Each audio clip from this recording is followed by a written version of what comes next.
Hi guys, so today I will be talking about this column right here. This is the spinach. All of this is filled with, I believe I put 2 spinach seeds here 4 days ago.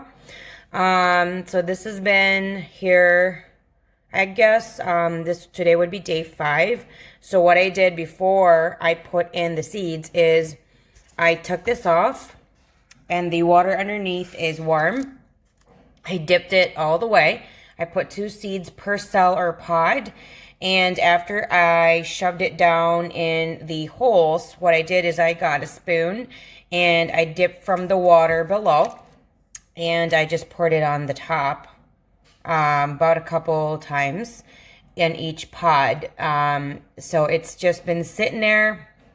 I have never grown spinach before, but my family and I really love spinach. So I really want to just grow our own because, you know, every time I buy some spinach at the store, I always notice that some of it is already like rotten. Have you noticed that? And you know how it is. I just recently found out that every single produce you buy, regardless if it's labeled organic, is still going to be pumped up with pesticides when they're going to be in transit.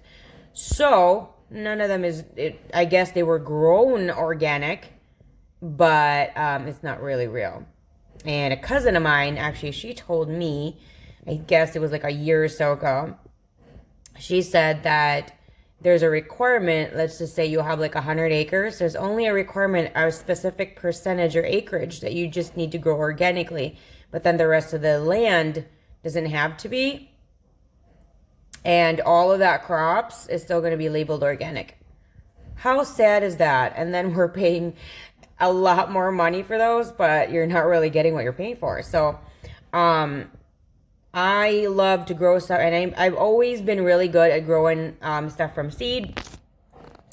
And I really love watching stuff grow from seed, like plants grow from seed, because I don't know.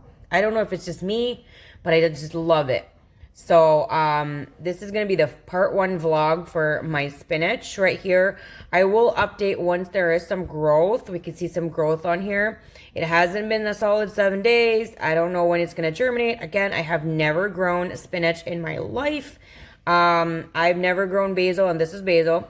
I have grown tomatoes.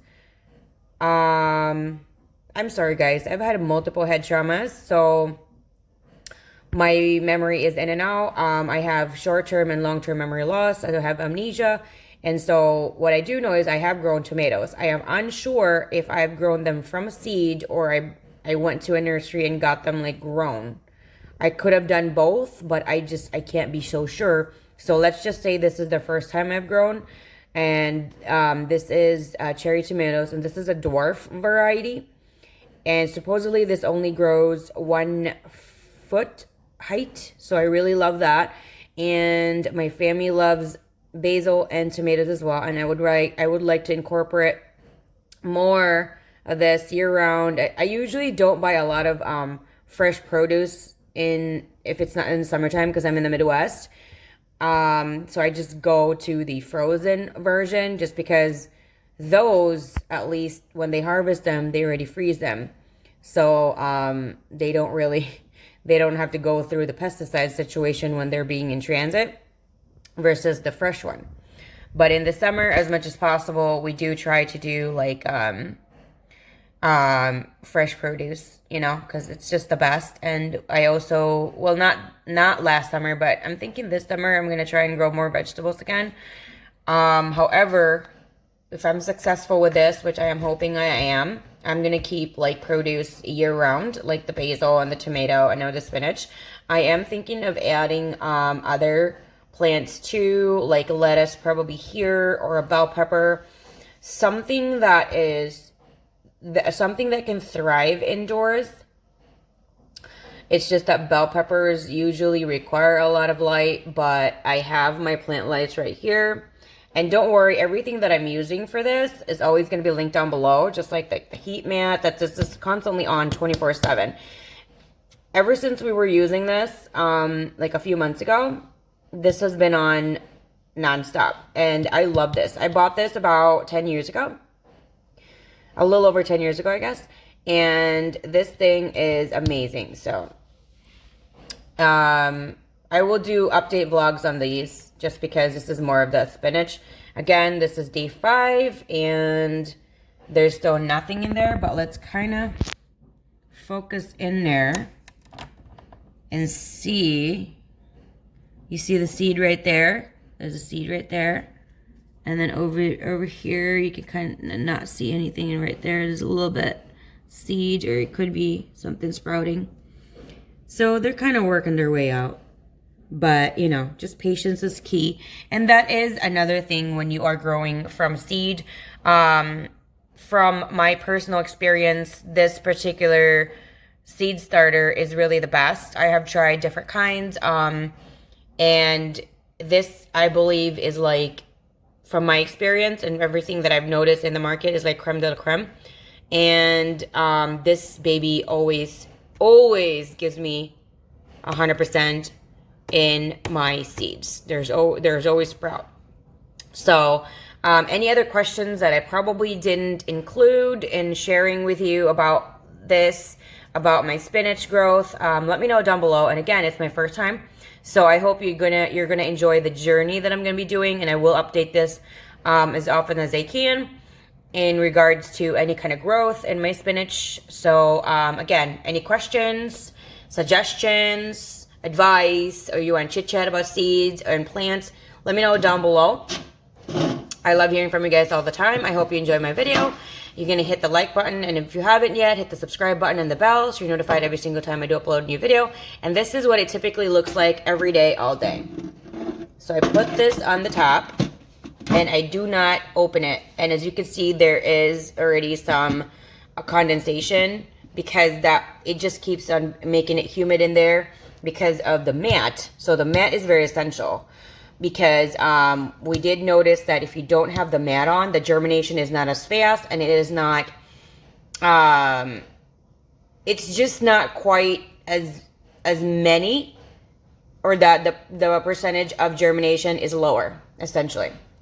And these are closed, as you can see. You can open these when the sprouts are, I believe, like about ready to be transplanted to a pot. But I'm going to be constantly adding stuff in here, so this is constantly closed. And my plant lights right here, and don't worry, all of the info is going to be down below, and where to get them, how to get them, all that good stuff. And so I have my plant lights probably on about usually minimum 12 hours. So I wake up at 7 in the morning. I turn that on, feed my son, and then I eat and all that stuff. And then this doesn't turn off until I go to bed. Sometimes I go to bed maybe 9 o'clock, 10 o'clock later. Usually I go to bed around 8 o'clock. I am exhausted.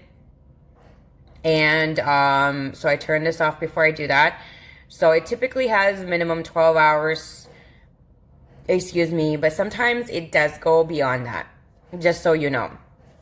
And I believe, you know, when you do seed starting, and this never gets any kind of light. No, this is a bright part of the kitchen, but it doesn't really get any kind of direct sunlight, no light at all. So I supplemented it with a plant light right here. And when it comes to seed starting and you're growing vegetables and like produce, a lot of times, if you want a more healthier, lush, thicker, more foliage and things like that, you really should get a plant light for it. Like, I do have LED bulbs just for like regular plants, foliage plants, flowering plants, stuff like that. But for edible plants, especially for seed starting, they need good lighting. So I would suggest you get one of these, and these aren't very expensive. And because they're LED, they don't really suck out your electric bill, and so you don't really want to rip your hair out at the end of the month. So anyway, anything else, if I haven't really addressed to, let me know down below. I love hearing from you guys, and I answer them as quickly as I can. If you don't hear from me right away, I am not notified by whatever social media platform that is. All my information is down in the description section if you want to connect there. And also, if you haven't yet, I hope you're going to hit the subscribe button and the bell, and of course the like, so that I know you enjoyed this video, this plant vlog. Thank you guys so much for stopping by and watching my plant vlog. I'll see you guys next time for the update for the spinach growth. Bye.